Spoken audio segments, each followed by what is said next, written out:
ارتش ملی همچون نیروی با اعتماد کشور در تحکیم آرامی و ثبات جاودانه مملکت نقش بزرگ دارد. امروزها ناآرامی های سرحدی باعث گشته ایستاده است که در برابر سربازان و افسران شجاع هزاران نفر جوانمردان دلیر و غیور بهر حمایت مرز و بوم کشور مردانگی نشان داده آماده‌اند که بهر حفظ هر یک گوشه دیار جانیساری نمایند. بر اثر زد و خوردهای سرحدی چندین جوانمردان وطنخواه و وطندوز جان خود را از دست دادند. از ناحیه عبدالرحمن جامی 3 نفر حامیان اصیل وطن در این نبردها به هلاکت رسیدند. در قطار هزاران نفر جوانمردان دلیر و غیور که یک پارچگی کشور را حفظ می نمایند، ساکنی جماعت دهات اتفاق دهه پرو در ناحیه عبدالرحمن جامی محمد جان پیرو در سرحد کشور بر اثر این نبردها به هلاکت رسید. محمد جان پیرو سال 1988 به دنیا آمده، فرزند به ناموس این وطن، کارمند وزواد سیومی تعینات مخصوصی رزویدکای اتریاد مخصوصی قشون‌های سرحدی کمیته دولتی امنیت ملی جمهوری تاجیکستان در ولایت سوخت دفاعی وظیفه میکرد. حسی بلند وطن دوستی، ننگ و ناموس مردانگی او را آرام نگذاشت. خوب درک مینمود که حمایت مرز و بوم کشور قرض هر یک جوانمرد به ننگ و ناموس است. در این مناقشه های سرحدی به خاطر حفظ مرز کشور سینه سپر کرده قهرمانانه هلاک گردید. مادرش مصطفی فیضلی و خصلت‌های انسان دوستی جگربندش را به زبان آورده تاکید می نماید که محمد جان پیرو نگذاشت که دشمنان ملت تاجیک وارد این خاک مقدس اجدادی گردند. فرزند من محمد جان درباره خلق وطن خدمت کرد. درباره وطن و خلق خدمت کرد، جان خود را دریغ نداشت. میخواهم که همه مادران فرزنداشون چون با آداب رفتاری نیک اخلاق نیک داشته باشند. من از پرزیدنت جمهوری چون میندار هستم که ای مادران با خبر هستند، ای همه راه برای ولایت، ای ریان، ای همه شما مینداریم که هر صبح ای حال ما مادران با خبر میشه. کوشش میکنیم که همه فرزندای هممون و خلق دولت چون مردانوار خدمت کنند. هزار رحمت به همو پدر و مادری که فرزندای سالم به تربیه پرقوت دلیر و شجاع تربیه کردند. هزار رحمت به شما، هزار رحمت در پرزیدنت جمهوری تاجیکستان. ای حال ما مادرها با خبرند، الهی مملکت ما مملکت پرقوت ترین شود. رهبریت سطح عالی کشور به عائله هایی که نزدیکان و پیوندانشان در ناآرامی های سرحدی قربان شدند اظهار تسلیت بیان می نمایند. رهبریت ولایت و ناحیه عبدالرحمن جامی به عیادت پدر و مادران افسران شهید وطن رفته بابت مردانگی و دلیری و وطن دوستی آنها ابراز نظر کرده برای تربیت چنین فرزندان بناموس به والدین آنها اظهار سپاس نموده کمک های گوناگون را از نام سرور دولت، مقامات اجرایی حکومت دولتی ولایت و ناحیه به این عائله ها رسانیده ایستادند. برادر محمد جان پیرو ابراهیم پیرو نیز همچون افسر خدمت مادر وطن را ادا نموده ایستاده است. برادر مرحوم مایور ریاست قشون‌های سرحدی کمیته دولتی امنیت ملی جمهوری تاجیکستان پیرو محمد جان مرگانج میباشم. من پس از ختم فاکولته حقوق‌شناسی دانشگاه ملی تاجیکستان به خواهش خودم مدت 11 ماه شد که به صف قوای مسلح جمهوری تاجیکستان پیوست گردید خدمت مادر وطن را ادا نموده ایستادم. با دیگر جوانان جمهوری تاجیکستان دعوت به عمل می‌آورم که با خواهش خودشان به صف قوای مسلح جمهوری تاجیکستان شامل شده وطن عزیزمان تاجیکستان را حمایت نمایند. من از نام خودم و از نام هیئت شخصی قسم حربی 6593 سرایت اجرای جزای جنایتی وزارت عدلیه جمهوری تاجیکستان با اون پدر و مادران و اون نزدیکان خدمتیان حربی که در حادثه های به اخیر آمده به هلاکت رسیدند اظهار تعزیت خود را بیان می نمایند و به اهل و خانواده آنها همدردی عمیق خویش را ابراز می نمایند. من همچون سرباز نوبسته که برادرم را در مناقشه آخر از دست دادیم وعده می‌دهم که در پاس داشتن استقلالیت دولتی جمهوری تاجیکستان حفظ و حمایت نمودن مرز بوم وطن عزیزمان جان خود را دریغ نمی‌داریم. омода ҳастем ки ҳама вақт барои ватан, барои миллат, барои давлат фаъолият намоем, ҷони худро нисор мекунем.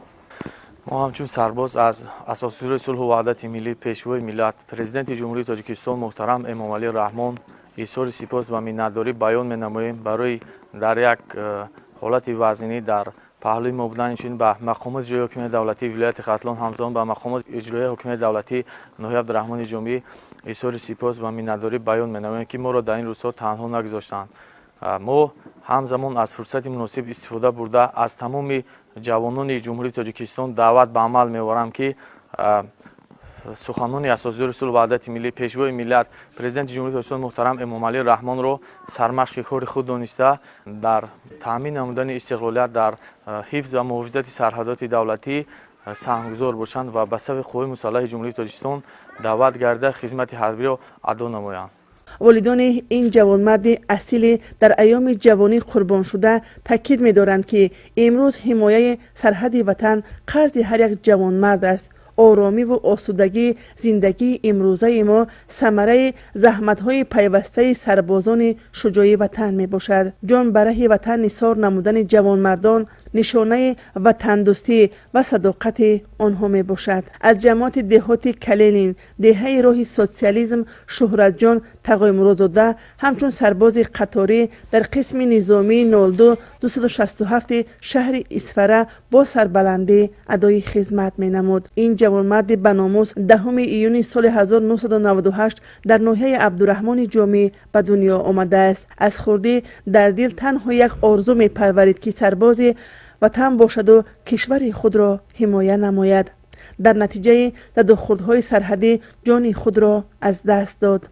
پدرش حکمت الله تقای مرادوف بابت خصلت‌های پسرش به خصوص اختیاراً به صف قوه‌های مسلح جمهوری داخل شدنش چنین تاکید نمود. من پدرمی شورا جان تقای مرادوف میشم.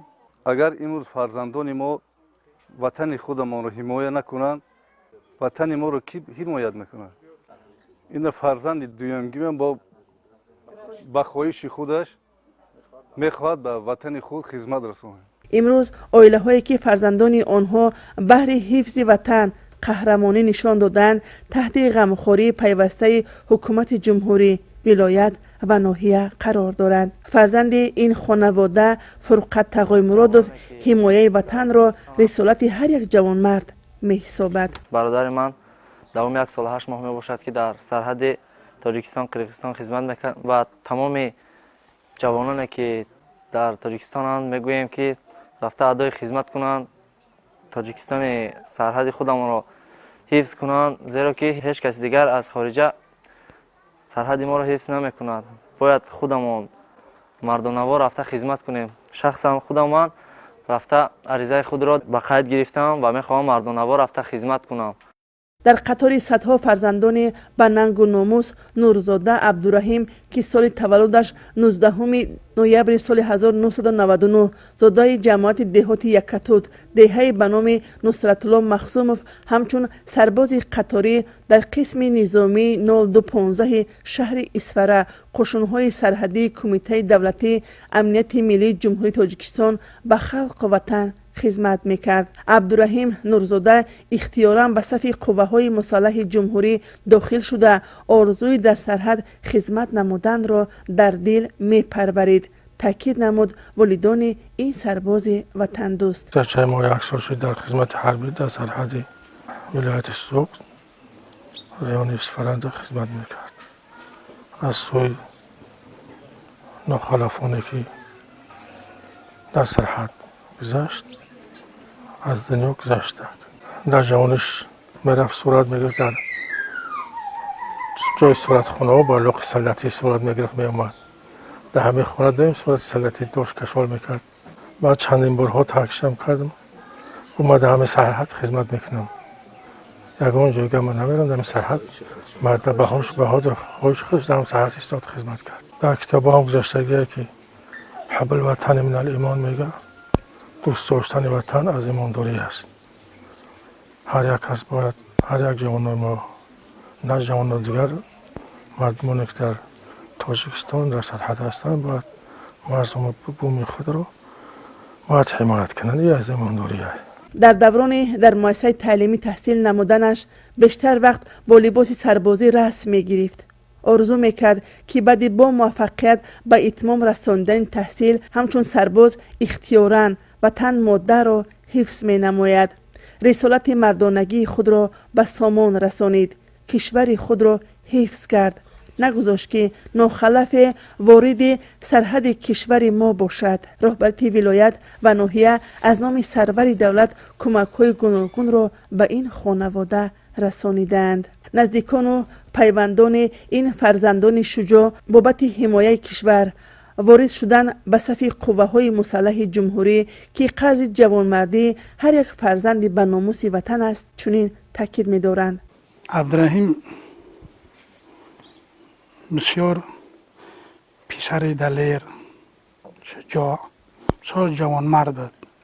در امیر حساب ارمیا به حد هوس داشت. جوانای امروزه همه خیلی دعوتی به عمل میارم که حب الوطن من الایمانی، دوست داشتن وطن ای گوشه ایمان ای.